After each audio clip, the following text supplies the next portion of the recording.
Good morning and greetings. Hello, everybody. Greetings to Atlantic Canada. We're delighted that you could all join us today. We're absolutely thrilled to be here and have some time to spend with you all to talk about website localization and the Atlantic Canada online global programs and the grants. And I'm here with some colleagues and with Aaron and a whole lots of resources for you.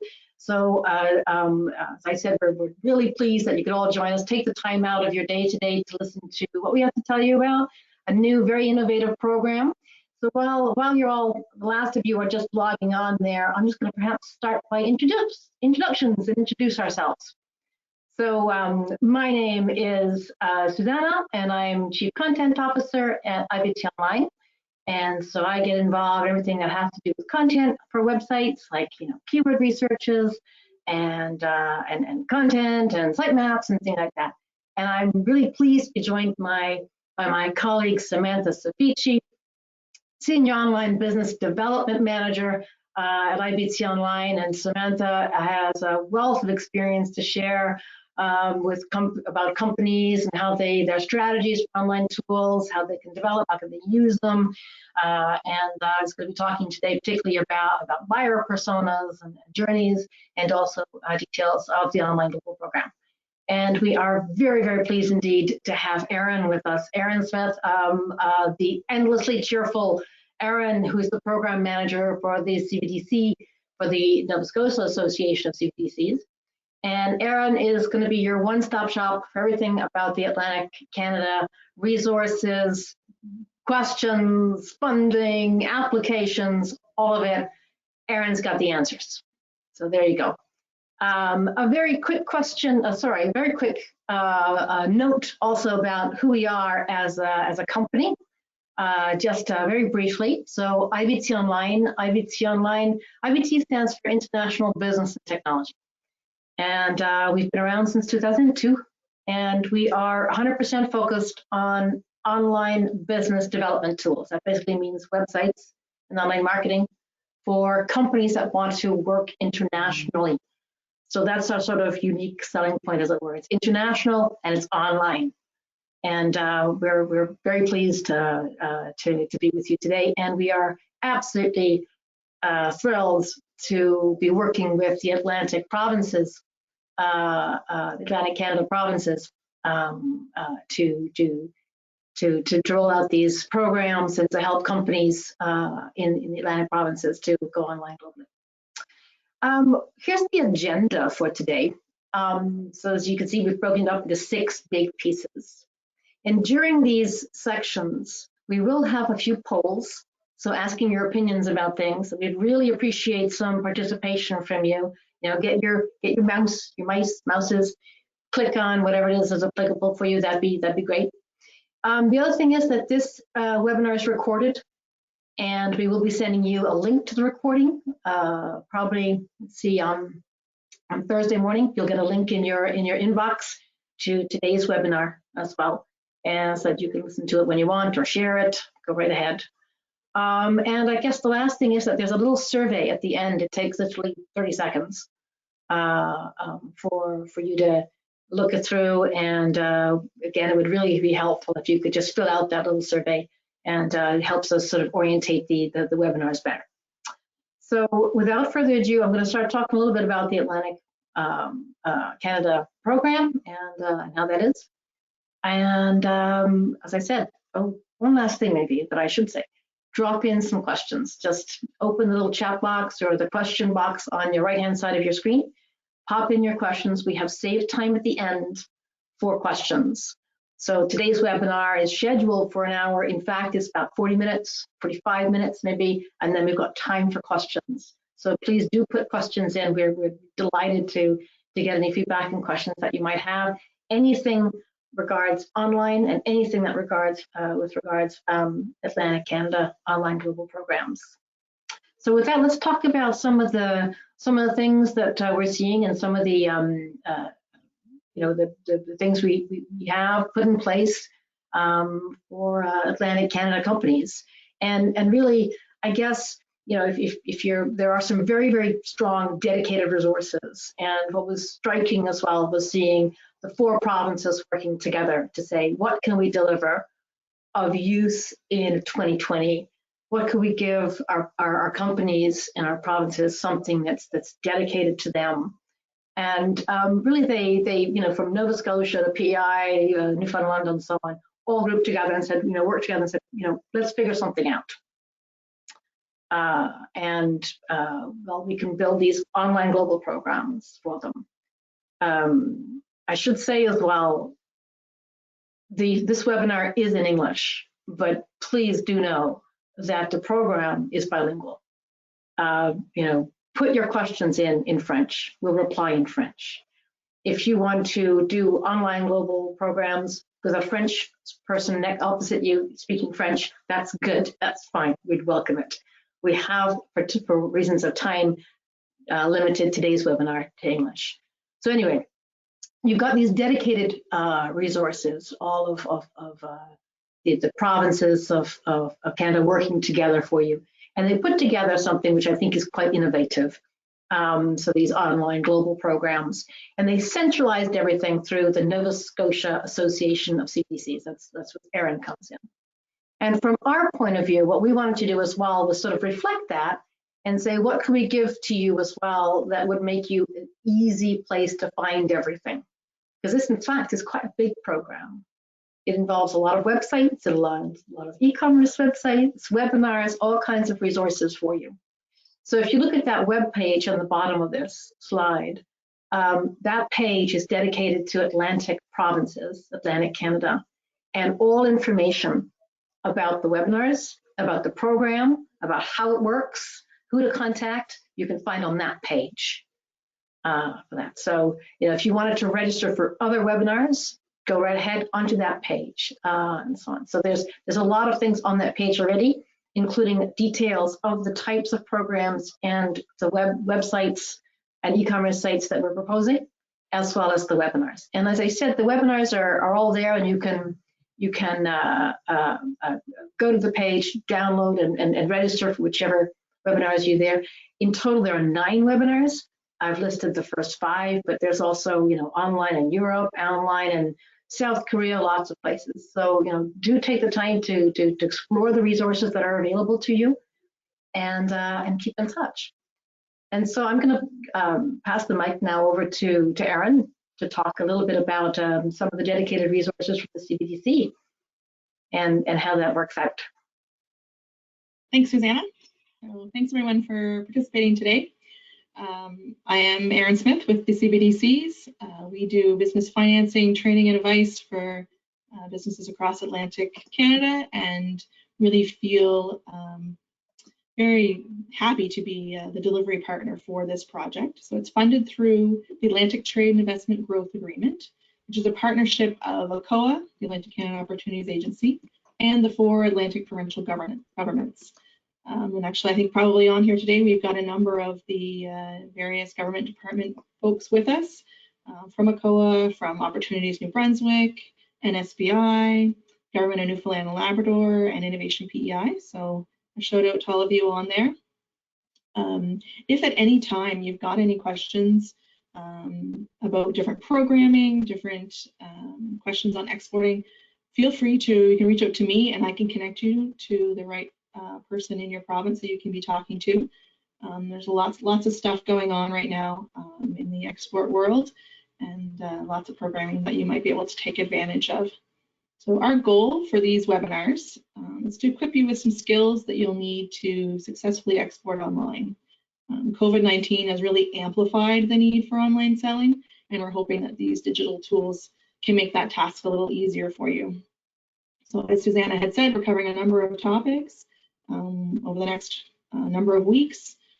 The next 2 weeks, we've got some kind of digital tools, and then we dive into the markets for the last 5 webinars. So I encourage you to sign up for the whole series if you can, and really hopefully you can get some value out of them. I will come back on at the end to fill you in a little bit more details on the other program that we have offering at the same time as these webinars, and that's on website localization. But first, let's learn a little bit about website localization, and then if you see the need in your company for that, we can fill in the gaps with this program. So, Susanna? Thank you so much, Erin. Thank you. Right, we have, it's actually a big topic, so let's dive in. And we thought we'd divide this up and answer, start with the why. Let's start with, why do you even need to bother with this? Well, why is this of need? And we'd say for us, we live on an online world for us as a company anyway, but, the 2020 has really amplified this, as Erin was saying. And I guess we've been hearing again and again all year long, companies saying, we got to look after employees, we got to our cash flow, our supply chains, but most of all, where we come in and online tools come in, and what we're focused on is lead generation, building a business, exports, generating sales. So it's the top line that really entrusts us for your online tools. And that means, it's very much a top line driven process. So, online tools, whether it's websites, whether it's online marketing, e-commerce enabled or not, are all about generating leads, converting leads into sales. So that's the why. And I guess putting that in some sort of context, for us, very much, the world is online. These numbers, we're always very grateful for Hootsuite for producing these stats. October 2020, so this is fresh off the press. Out of 7.5 billion people on the planet, 60% are online. 60% have access to the internet, not just occasionally like my grandmother. The average time spent on the internet is 7 hours a day. 6 hours and 55 minutes a day. So 4.66 billion people, nearly 7 hours a day. And that's, it's growing. It's growing by the number of people in terms of the number of people using the internet, grew by 7.5% last year. That's the equivalent of the population of the United States, 320 million people. It's social media is growing even faster, growing at 12.5%. Mobile phones are growing, just as fast and are equal to the number of people online. It's just phenomenal. So, I think that's, if anything, COVID has actually accelerated this trend. And we saw this big acceleration also this year in the last few months as well. And one of the major things that everyone's doing online is communicating. And that's great. For Atlantic Canada companies, for you out there in companies, this is good news. Especially in COVID, this is good news. You should take this as a positive thing. Use it as a springboard. Say, I know where my clients are. I know where my prospects are. I know where my employees are, my suppliers, my future employees. I know where they are, and I know how to reach them online. Remember, 4.66 billion people online, nearly 7 hours per day. And 4.1 billion out of that 4.6 are using social media. So really, you know where they are, you know how to reach them. And I think for a lot of B2C companies, they get that quite early. But sometimes B2B companies can be a little bit slower on this curve. It's almost like a, suffering from engineer syndrome or we build it best syndrome. It's such a beautiful product. Surely they'll find us. But in fact, it's really, really important as well for a B2B company to make sure they have the right online tools and that they're communicating well. And just look at some of these stats. 94% of B2B purchases are researched before contacting a sales rep. More than 70% of searches start with a generic search, like CRM software, rather than a brand. So you need to make sure, even if you're a B2B, that you have the right online tools for that. And it's interesting as well, if you're looking at social media strategies, B2B is turning increasingly towards social media strategies as well. By the way, we have our second webinar on Thursday, and that's going to be about online marketing, international online marketing. And I've taken everything out of this webinar out of marketing. So saved it up for Thursday. So please do join us on Thursday. I guess the message I want to bring as well for B2C and B2B is that if you're using online tools, you can really expand your marketing. You can scale it up, building brand awareness and lead generation and connecting. And it's in any way that your end client wants to. So for us and our business, we're really focused on mid-cap companies, not big companies, not huge companies at all, because we found that online tools levels the playing field.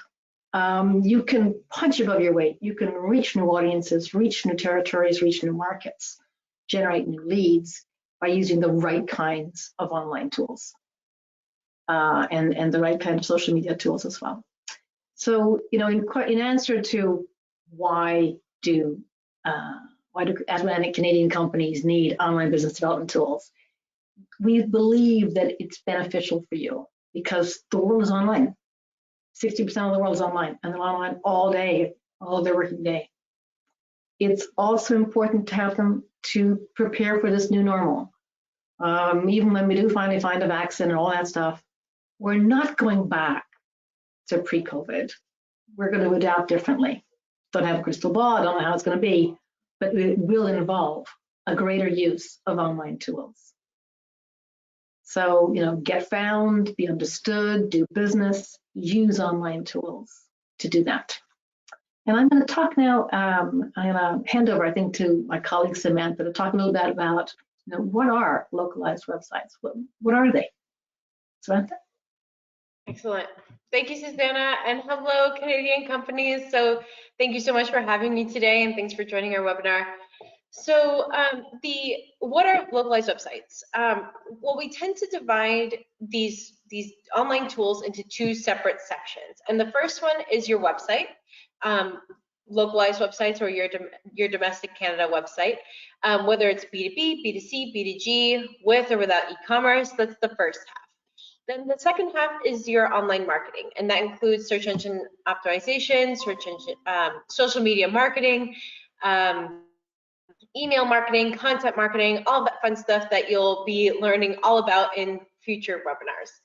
But they are two interrelated pieces. So there was a time when it was okay to just have you know, your core Canada website and update it every now and then, maybe put a blog once every 6 months and update the SEO.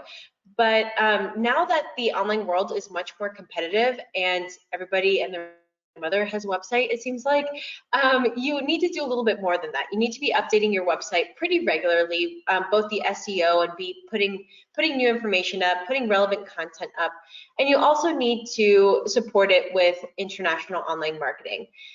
And in an ideal world, this is what it would look like. So you would have your Canadian domestic website with its own communication policy surrounding it. So you would have your SEO and your social media all driving traffic, all driving leads to your Canadian website. And then say for this example, they are doing business in both France and in Brazil.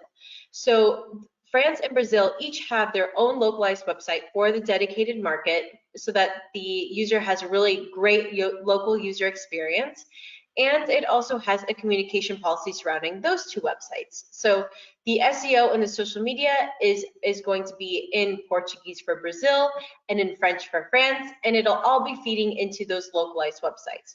However, they will all be interconnected to your Canadian website. So there will be links.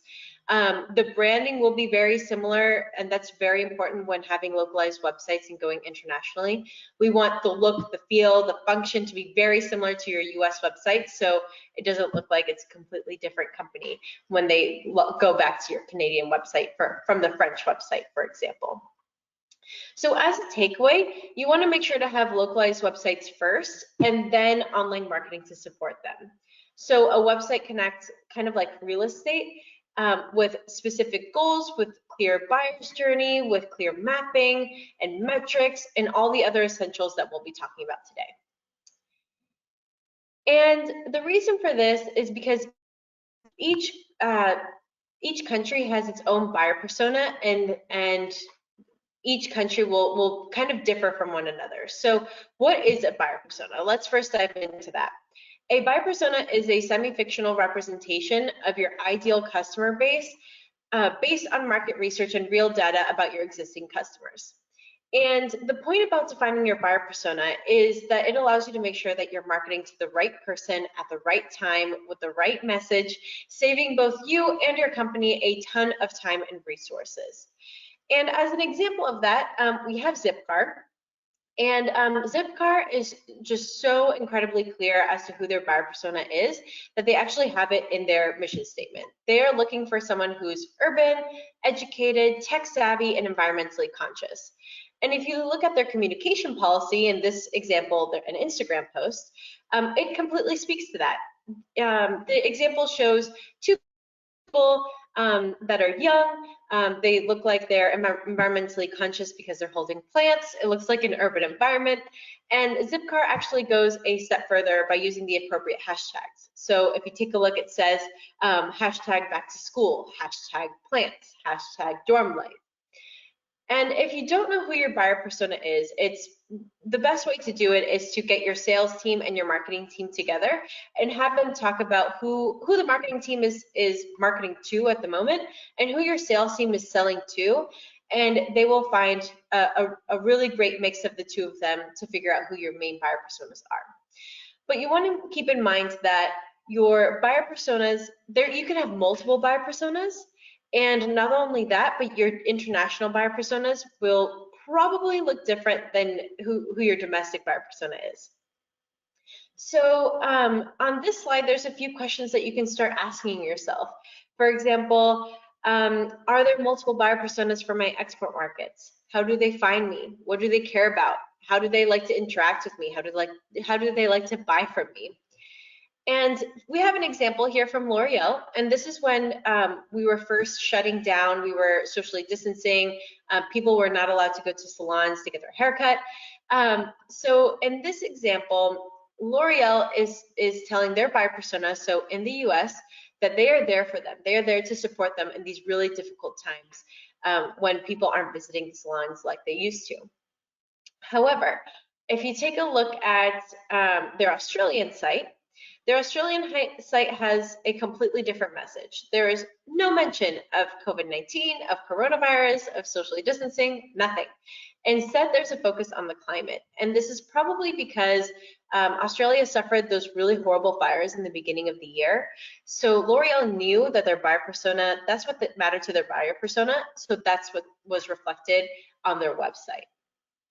And then the last example, L'Oreal is demonstrating to Brazilian consumers, so the Brazilian buyer persona, that they are doing their part to help the people of Brazil in these difficult times by producing hand sanitizer, which is something that they don't typically produce. So supporting the communities that need it the most. So as you saw in this example, each buyer persona is clearly different and their messaging was respectful of that. Samantha, thank you very much. I think it's a great summary of what is a buyer persona, how can that buyer journey be different in international markets, and that's one of the first things you're going to be doing when looking at a localized website and what that means. Now, before I give you some more information about localized websites, I wanted to launch a quick poll. I wanted to ask you all, so, what are your top target markets? Is it America? Is it Europe? Is it the USA? Is it Asia Pacific? And I'm really sorry, there are only 5 choices, so I have lumped at least half the world in one other. I haven't even mentioned places like Russia, but give us a little bit of feedback as what you can in that little poll. And because we'd love to get some feedback about where you're looking most and what are the markets that are interesting you most. That way we can focus on those, give you more feedback, give you more case studies on those specific markets to help you there. A little bit of feedback I'm going to give you. A lot of you, first market is USA. No surprise, I guess. A lot of you, though, are very interested in Europe, which is very interesting as well. And I'll note that there's an important webinar coming up on compliance, and I think that's in next week or the week after. And then there's also just online in Europe coming up as well. Quite a few are interested in Asia Pacific, and there's a good handful in Latin America, and then that huge other category. Thank you so much. I'm going to close that poll now and turn back to the slide deck. So I guess the point that Samantha and I are both making with regards to these websites, and Samantha especially was making with regards to your international buyer persona, is that everything on the web, whether it's your website, whether it's your marketing, everything has got to be customer centric. That's, it has really shifted the way businesses have to think and have to plan ahead. It's and that's what I was talking about earlier about having, a great product. It's no longer just having the best product around and saying, well, I can push that product out. You need to make sure that if you wave it around, people are going to see it, that people searching for that product will find it. And your customer can now interact with other customers, with the company, with competitors, with partners, all kinds of things. And it is now, the buyer's journey is now no longer a bilateral thing. It's actually quite a messy journey. So you need to make sure that you are filling that space and projecting upwards and saying, yes, we are here, please notice us. And your job, if you're in sales and marketing, is to make sure that all those little black arrows that go customer to customer, for example, that there's also, that you're waving at them at that time, that they are aware that you even exist. And why is this so, or how come this got structured this way, the websites? And I guess the web world was also structured in the very beginning by huge search engines in order to make sense out of the vast of the dumping of information that was the early web. So search engines came along, and Google is the largest by far in the world. It has about a 70% share in the world. 90%, 95% share in Europe, by the way, 99% share in Latin America. So Google, but a lot of search engines. I mean, YouTube these days is a search engine. You go on YouTube and say, find me ball bearings or whatever. Find me the next Apple iPhone. Find me the best pizza. What's the best pizzeria in Halifax? You go on YouTube as well. You go on Facebook. Those are search engines. All search engines are localized. In other words, they don't put you, the company who want to be found, at the center. They put the searcher, the one who's looking, at the center. So they say, what is relevant for Susanna who's typing something into Google? Not what is relevant for the company who's trying to be found. So in that sense, think of Google as lots of different Googles. If you are interested in Google Germany, then it's going to be in German. And it has to be hosted locally. It has to be relevant to the German person. It has to be the right keywords. It has to be the right CRM system. There's a lot of things that go into making a localized website, so we'll get on to that. But each search engine is localized. Each country, each language, each area has its own search engine in that sense, and that is localization. So this is an example of, well, Samantha and I were trying to think of an example. Samantha happens to be in Florida at the moment. So she went to google.com and typed in squeakless dog toys, because Samantha has a very, very large dog who likes to bark in the middle of webinars. I happen to be sitting in the UK at the moment. So I went to google.co.uk, which is my search engine. And I have a medium-sized dog who will probably bark soon. So I went to look for squeakless dog toys too, and the results are different. You can see on Samantha's side in the US, she got things that are relevant to a US person sitting in the US. freedompoolharness.com, amazon.com, chewy.com, and even an interesting little blog from Yahoo. I got things that are relevant for the UK that Samantha had never heard of, barksfrombunnies.co.uk, even amazon.co.uk. So different URL, different all kinds of things that's relevant for me. These are things that I can find in my market. Therefore, and Google knows where I sit. Another way of looking at this is to think of some of the keywords that one needs. Keywords are the words, think of it as the word that you type in when you're looking for something, like best pizzeria in Halifax. Okay, you're gonna be putting pizzeria Halifax, okay? Google takes a second, 2 seconds on average, 2.4 seconds on average, to scroll through 3.4 billion pieces of data on average to find the most relevant best pizzeria in Halifax response to you. So you need to make sure that you're using the right words and that you're really easy to be found. So localization is also about keywords. And here's an example of keywords: Mexico versus Spain, each in Spanish. If you are targeting the Spanish market and you're using the word ocho, which is what you would use in Spain, in Mexico, 9% of people in Spain search for the word ocho. 91% of them use the word coche. And it's very different in Mexico.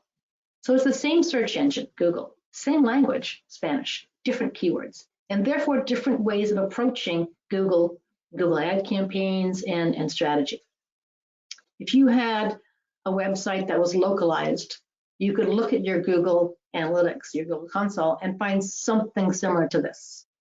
This is a company, it's a B2B company, and they want it to be visible in Australia. Therefore, their website needs to be visible in Australia. So we designed a website for them that's in .au and localized it for them. And there you go. 77% of people hitting their website are from Australia. Nearly 90% are from Australia and New Zealand.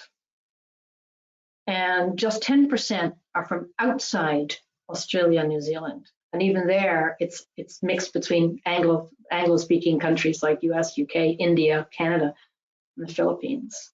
So that's what a good localized website looks like. It's a focused, target, relevant website for that market. The screen on the left, by the way, sorry, on your right, by the way, it just shows you that you can drill down at quite granular level to where you want to be in geographically. If you're targeting like New South Wales or Queensland or whatever, then you can focus in even more. So in summary, what are localized websites? They are websites that are relevant to your local buyer. Your local buyer persona uses their local buyer journey, and they find you via your localized website. I've listed on the right-hand side, get my right and left mixed up, right side, 10 criteria that we use most that shows what a localized website is. So domain names, mobile enabled, the correct content management system, the regulatory requirements are increasingly important. All of those things. And you can see language is 1 out of 10. Language is not the most important at all. It combines with all kinds of other criteria to make a good localized website. So how can your company use localized websites? Samantha, why don't you do this one? Yeah, absolutely. I would be happy to. So with the Atlantic Canada Online Global Programs, we have technically four options. So first we have option A, which is a 1 or 2 market expansion. And I will get into more details about what this means exactly in a section further down. But this is just to kind of give you an idea when we're looking at these case studies as to what program each company used. So option A is a 1 or 2 market expansion with a predefined scope. So one market would be 12 web pages, 2,000 words. I'm sorry, 2 markets would be 12 pages, 2,000 words each market. One market would be 24 pages, 4,000 words. Option B is multiple market expansion. So if you want more than 1 or 2 markets, or maybe you just want something that's above and beyond the scope of work. And then option E has to do with e-commerce. So us building a dedicated e-commerce site for your top target markets. So just taking a look at the examples. First, we have a company called ASG, Avionics Support Group. They are a Miami-based company who participated in option A, so 2 market expansion, about 3 times. So they ended up having websites for China, Mexico, Japan, Brazil, the UAE, Russia, and France. And they actually also participated in option B, where we redesigned their website to the design that you see here for the US. So they have a lot of experience in the online global programs. But what's interesting about ASG is that They are a B2B company who sells very technical products, and they had sales reps and distributors around the world who sometimes weren't able to portray the technical aspects of the products as well as they could have to be able to get those contracts. So they decided to pursue the Online Global program, and they started with China and Mexico. And we were able to localize the websites for the Chinese market, for the Mexican market, so that the sales reps were able to use the website as a sales and marketing tool in order to sell to potential airlines. And it was actually because of the Chinese website that they were able to land a $500,000 deal, which we were very proud of to be part of that. And because of the Online Global programs, their exports grew from $2.5 to $5 million. So it's made a meaningful impact on their bottom line, on their business, all because of website localization. And we actually have a great case study of Hugo speaking about why they decided to do the Online Global programs and what they were hoping to do next. And you can find that on our success stories on our website. So the next example is Bullman Products, which is another B2B company. And Bullman Products has gone online global in the UK, Germany, China, Spain, UAE, and a few others that you see there. So Bullman sells not a technical product, they sell paper products, something that everybody knows about. But what was interesting about Bullman Products is that they have multiple buyer personas. So they sell to everybody from school teachers, elementary school teachers, to butchers. So very different buyer personas with different problems, different points of view. So they decided to use the Online Global programs because they sell via distributors. And they had an issue where they didn't know who their end customer was, and the end customer didn't know who they were. The end customer would buy from the distributor would buy from Bullman.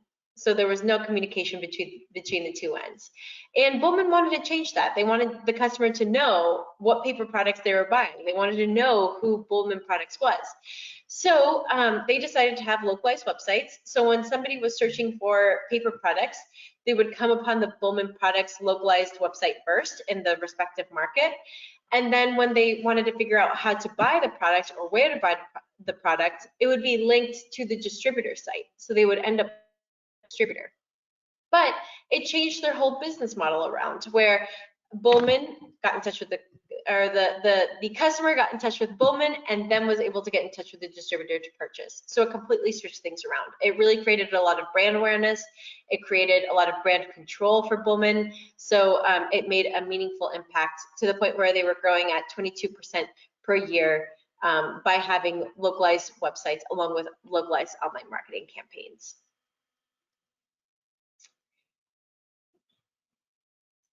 And we also have a case study of Anne on our success stories page as well. Thanks, Samantha. I wanted also to mention a couple of other ones. I think this is an example. Herco is an example of an option B, basically, of a company who said, I don't want a predefined scope of work. I actually want something quite different. I have a very big website. It has portals for my distributors.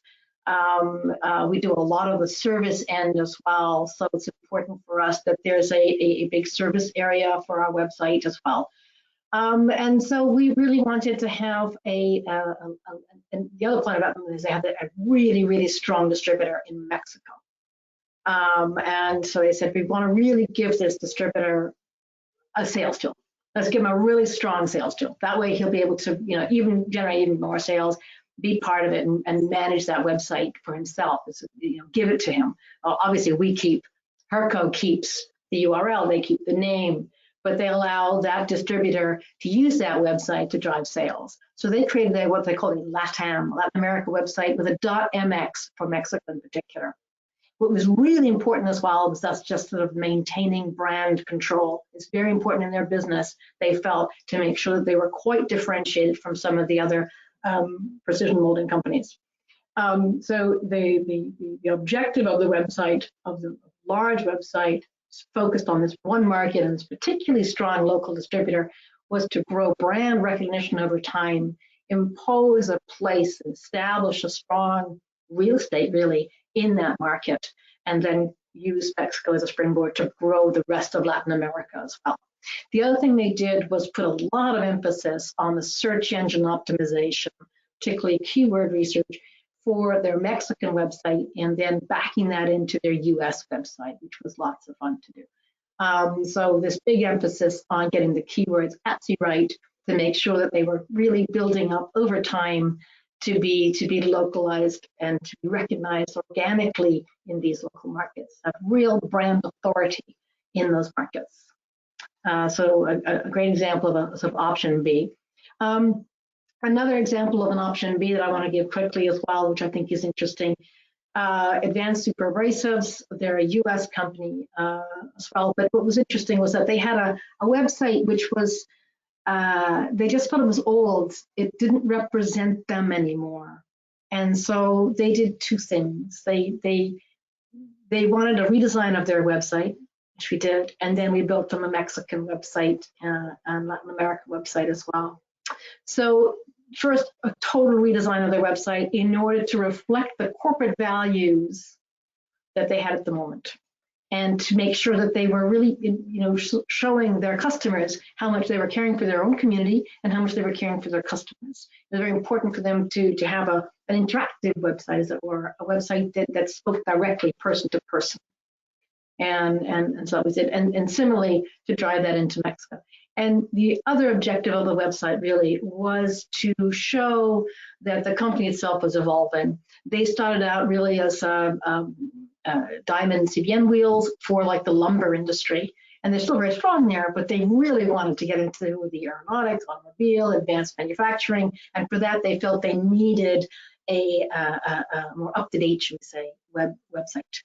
And so that was the objectives of their website. It's very important to have those objectives in mind from the beginning.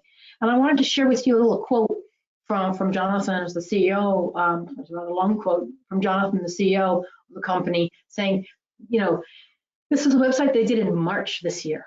They contacted us in March, say, okay, it's locked down. And as he said, 75%, 3/4 of our business is face-to-face. It's walking around a shop floor with our customers, shaking hands. And he said, we're not allowed to travel anymore. We can't visit our people. He said to me that he was on the road 3 days out of 5 in 2019, visiting clients.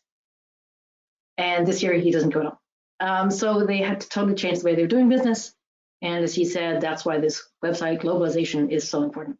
And took a rather sort of old-fashioned industry and pulled it very much into the 21st century. And again, there's case studies on the website if you want.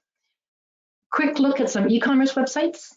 And again, these are interesting as well to see how you want to keep brand recognition across different markets, but have them reflective of those markets, not just in terms of language. For example, here you have one for Saudi Arabia and the Gulf states, and the images are not exactly the same, but they're on brand, definitely. So this is a company that's expanded both in Mexico and Saudi Arabia, two very different markets, but they wanted to have similar brand control, very strict levels of control about imagery, icons, colors, and obviously about product. So using their websites to expand in different markets, which are very radically different, but maintaining brand control and image control. And last sort of case study just on another e-commerce website. E-commerce is very difficult in some markets. Brazil, for example. Very, very heavy, very paper intensive, a lot of Incoterms. But getting the right website for it and selling online is actually makes things a lot simpler if you have it in market. So if you're doing e-commerce to Brazil via a US website, it can be very cumbersome. If you have a Brazilian website, it's suddenly a lot easier, not just because people can find you and understand you and engage with your company enough to have the confidence that you need for that buyer's journey to actually lead to sales. but also for some of the Incoterm terms. So there's some examples of some e-commerce websites as well. And clearly, we build websites in Brazil, but also in Latin America and Australia to increase sales, basically increase lead generations and sales. So we're now going to dive down more detail of the Atlantic Canada Online Global programs. And Samantha, maybe you could have a look at some of those for me, please. Good deal. So yes, we have these Atlantic Canada Online Global programs. And as you saw in those case studies, each individual company had different goals for these localized websites.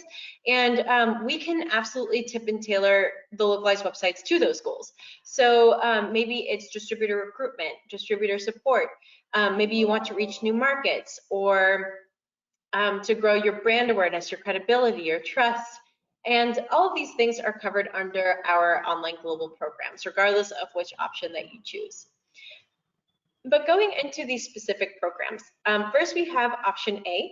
And option A is a 1 or 2 market expansion. So with a limited scope. So for one market, it would be 24 pages and 4,000 words.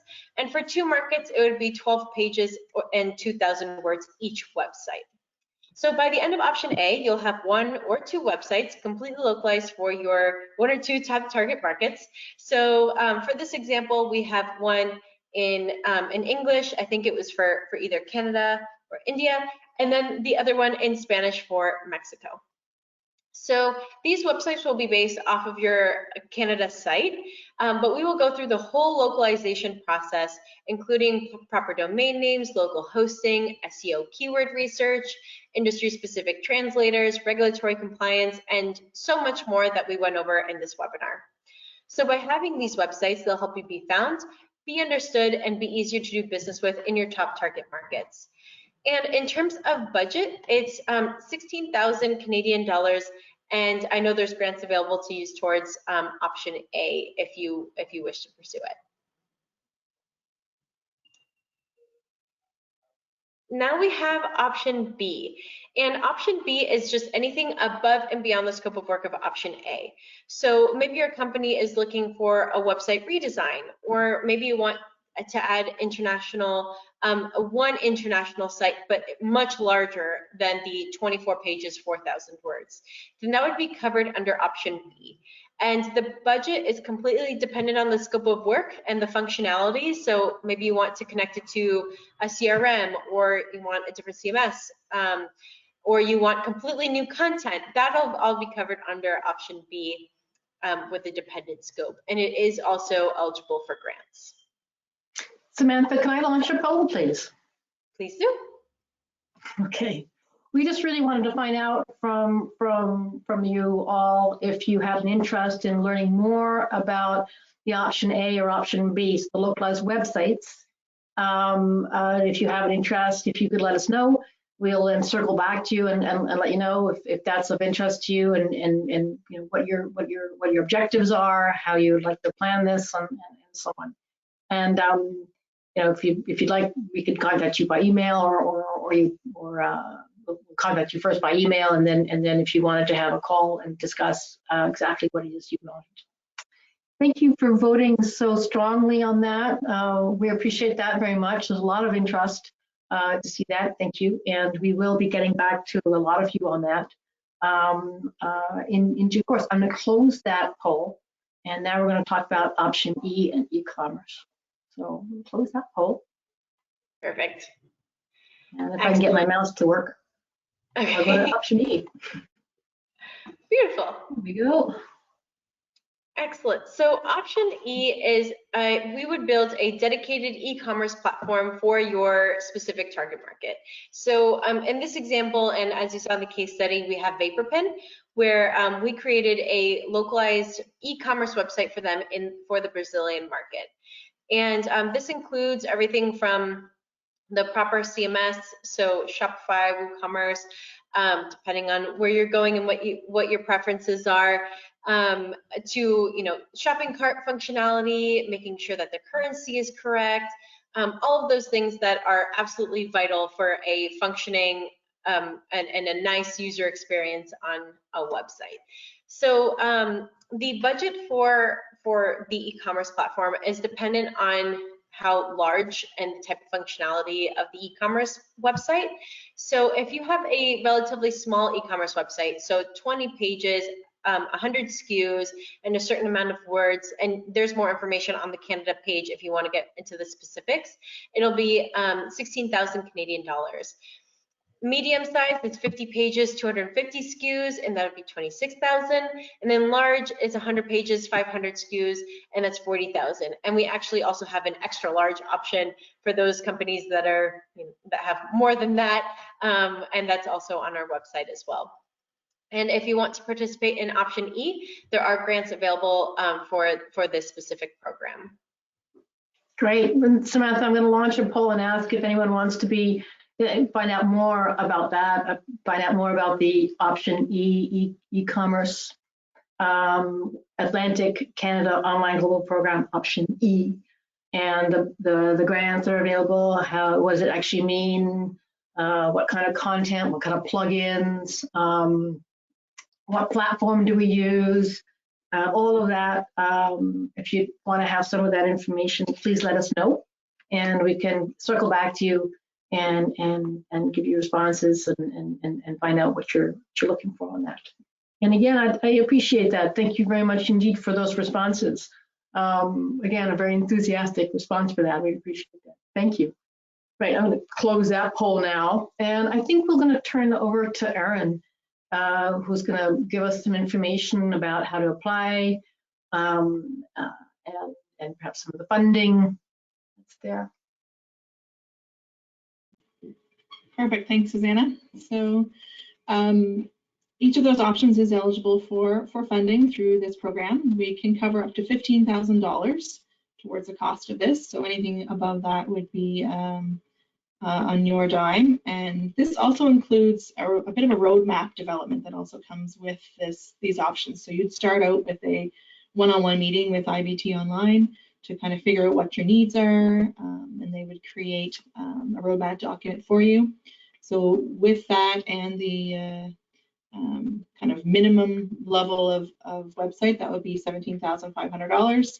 We'd cover $15,000, you'd cover $2,500, and then as they had shown, if you're going up in complexity, then that amount to you would be going up. It is an application-based process. We've got 20 spots available for Atlantic Canada. We have an online application. You can see they're on the screen there, and I'll also put them in the chat as well so that you can easily cut and paste those. And I'll also put the link for additional information on the website as well. So I'll throw those into the chat. And we'll be accepting applications. They're open now, and we'll be accepting them until the 20 spots are gone. Terrific. Thank you very much, Erin. And we really encourage you to reach out to Erin and the CBDC and look at the web pages that we're highlighting there on that page to find out more about the application process and answer any questions. So please do also put questions in the chat box, and we'll get to those now. We're just going to sort of quick summary, takeaways, and Q&A sort of thing that we've saved some time for. I guess there's a couple of slides we wanted to highlight really in the takeaway, and the first really is that the why of it. Why should you bother? For us, I guess we're biased. We're in this world, but for us, this is the most effective, cost-effective, most optimal way, pre-COVID, but also now, and especially now, to get found internationally, to be understood, to get engagement that you need to build trust with the buyer personas to actually do business. So get found, be understood, do business via online tools. And there are only two kinds of tools, really, websites and online marketing. The two usually go together. So preparing for that new online normal means effective online business development tools. The next slide we really wanted you to highlight as well is just what about the webinar series? These webinars are all for you. So we developed 9 webinars now. This is the first set of 9 they're all about either individual markets like online in Europe, online in Latin America, where we'll drill down into more detail, or they're about things like compliance and security, online marketing, e-commerce, things like that. So please do, if you have an interest, if you found this one interesting, please do go and check them out. And as part of the eligibility for the grants, you will have to have attended a few of the webinars. So this page here are the Atlantic Canada Online Global Programs. We also want to just highlight for you, this is something that the 4 provinces have put together. It is a very innovative step. There's a lot of help out there for Atlantic Canada companies. Take advantage of it. Won't last. Take advantage of it. It's there now. Use it to get the websites, to get the online tools that you need, and explore new ways of doing business to make sure that you're survive and thrive, as they say. So in terms of next steps, check out the webinars, sign up for the webinars, get your management teams around the table and say, should we be doing this? Is this a good idea? Should we hunker down? What should we do here? Is this right for our company? Remember also in terms of the funding, Aaron, we talked about 16,000 plus another step of up to another 2,500 for marketing that you might have to, you're being funded pretty well 15,000 out of that. So this is a tremendous opportunity for you. So get in touch, I guess is the next step on that. So with that, I'm going to close our part of the webinar and get on to questions. And Erin, I have a few questions starting off with you that are coming in. So if it's okay with you, Erin, can I apply now? When does the app work? There's 2 questions, I'm combining them. When does the application process begin? Erin? It's live right now. You can click on the link and apply right now if you'd like. Okay. Also, can you also say to people, please, Erin has also put something in the chat box, by the way. Oh, that's another application. I will put that out there to everybody as well, just for the link for the SurveyMonkey one. Another question, I'm sorry for you, Erin. Is it limited to the number of companies? Is the number of companies that you're giving this grant to limited? Yes, we've only got 20 spots, so it'll be an application process. So we'll be kind of taking a look to see what it includes. The application includes more than just kind of name and information. There's a whole assessment piece there on your digital maturity and where you're at with e-commerce and using digital tools. And we'll be taking a look at that to see if this is a good fit for you at this stage in your business, and then awarding those. Haven't set our deadline yet. We're going to wait and see how applications come in. If we've got lots really quick, then it will be a short process, but it will be open for the duration of the webinar series. So for the next, till December the 8th, I think is the last webinar. So it'll be open till then. And a separate question, Erin, are PNP program businesses eligible for the grant? I don't know that acronym. PNP program businesses? That's what the question is, but I'm not sure either. So I'm sorry. We will tell you what, we'll get back to you on that one. Erin, how long does the process take to apply? SurveyMonkey says it'll take about 12 minutes to fill out the application. If you've got all of the information gathered, we're looking for sales numbers and a number of other questions that you may have to go back and talk to people on your team to answer. So if you do need more time and you want to, you can reach out to me and I can give you the application as a PDF if you'd rather take a little more time on some of those questions as opposed to doing it all in one session online. So feel free to reach out if you prefer to apply that way. Well, it looks like it's a very efficient process. That's what I can say. A couple of questions, I guess, for us as well, Samantha.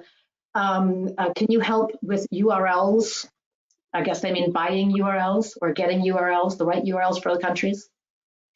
Yes, absolutely. That is part of our kind of kickoff call process where we will talk to you about which are the country code top level domains that we suggest that you purchase.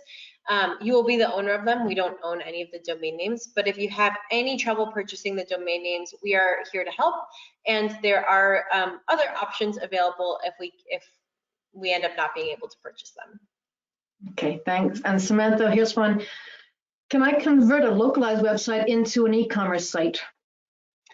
Yeah, absolutely. So down the line, you know, if you have that idea in your head when doing option A, so either 1 or 2 expansion, and you have the idea that you want to make it an e-commerce later, just let our team know, and we can kind of set it up in a way that makes it really easy or much easier to make it an e-commerce enabled site later down the line. Another question, Samantha, how long does it take to build these websites? Great question. It takes about 3 months to deliver the options A and B, depending on how big option B is. Option E with e-commerce takes about 4 months. But of course, this is all dependent upon how good of a communication you guys have between our technical team and your side of the company. Terrific. We don't want to go above an hour. I see that there are other questions there. We will be circling back to you and emailing you directly, and perhaps Aaron will find out what PNP means. Sorry about that. And then we'll circle back with you with specific questions. This is the first out of the 9 webinars. We are all meeting again on Thursday, same time, same place, to talk about online marketing. For your websites, online marketing in the world, all in 1 hour. So we do hope to see you all there. Thank you very, very much for all attending. Major thank you to Aaron for helping us put this all together, and to my colleague Samantha. Thank you as always. And thank you especially to all the Canadian companies who took the time out of their day to join us today. That's really kind. Thank you all very, very much indeed. Appreciate it. And we look forward to seeing you again, online, offline, hopefully in person one day. That would be nice. That would be nice to come all out and visit you all, especially in PEI, one of my favorites. Hope to see you all. Keep trading, stay safe, and hope to see you all on Thursday. Thank you very, very much indeed. Thank you. Bye-bye. Bye.